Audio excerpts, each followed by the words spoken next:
고백할 게 하나 있습니다. 요즘 제가 손으로 직접 짠 코드는 거의 없어요.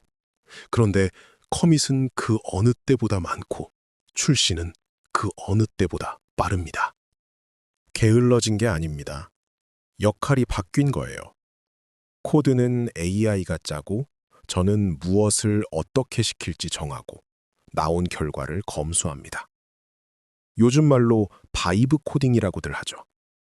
오늘은 이 방식으로 몇 달을 일하며 배운 것들을 기록으로 남깁니다. 먼저 결론부터요. 코드를 직접 안 짜게 되니까 역설적으로 무엇이 진짜 실력인지가 선명해졌습니다. 타이핑이 사라진 자리에 남은 건 세 가지였어요. 일을 쪼개는 능력, 결과를 검수하는 눈, 그리고 시스템의 맥락. 하나씩 볼게요. 첫 번째, 쪼개기입니다. AI에게 크게 뭉뚱그려 시키면 그럴듯한 쓰레기가 옵니다. 돌아가긴 하는데 우리 시스템이랑 안 맞는 코드요. 반대로 일을 잘게 쪼개서 순서와 조건과 예외까지 정해서 시키면 놀랄 만큼 정확한 게 옵니다. 그러니까 품질을 결정하는 건 AI의 능력이 아니라 지시의 해상도예요. 그럼 그 쪼개는 기준은 어디서 오느냐? 경험입니다. 어디서 터지는지, 어떤 예외가 실제로 오는지, 뭘 먼저 하고 뭘 나중에 해야 하는지, 이건 겪어본 사람만 아는 거예요. 지난 환불편에서 상태 플래그 대신 수량을 믿어야 한다고 쪼개서 지시할 수 있었던 것도 그 사고를 겪었기 때문이었죠. 두 번째, 검수입니다. 작성이 공짜가 되니 병목은 검증으로 옮겨갔어요.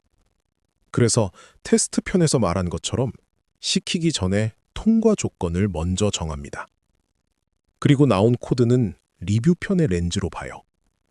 규모가 커지면 어떻게 되나? 실패하면 어디로 가나? 경계값에서 뭘 하나? AI 코드는 문법이 아니라 구조에서 틀리거든요.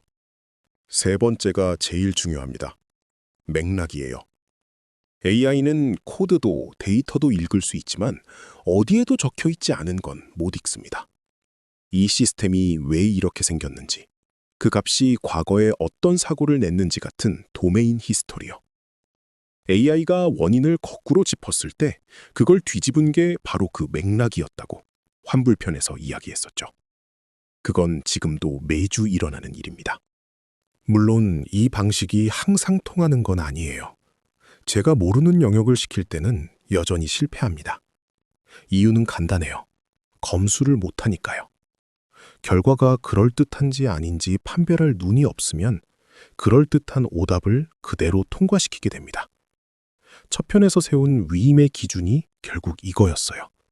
내가 검증할 수 있는 것만 맡긴다. 그래서 역설이 하나 남습니다.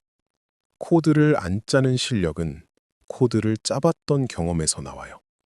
쪼개기도, 검수도, 맥락도 전부 직접 겪은 개발에서 쌓인 겁니다. 그러니 이 방식은 경험을 대체하는 게 아니라 경험을 지렛대로 바꾸는 거예요. 이제 막 시작하는 분이라면 그래서 더더욱 직접 짜고 직접 터져보는 시간이 필요하다고 생각합니다. 정리하면 세 가지예요.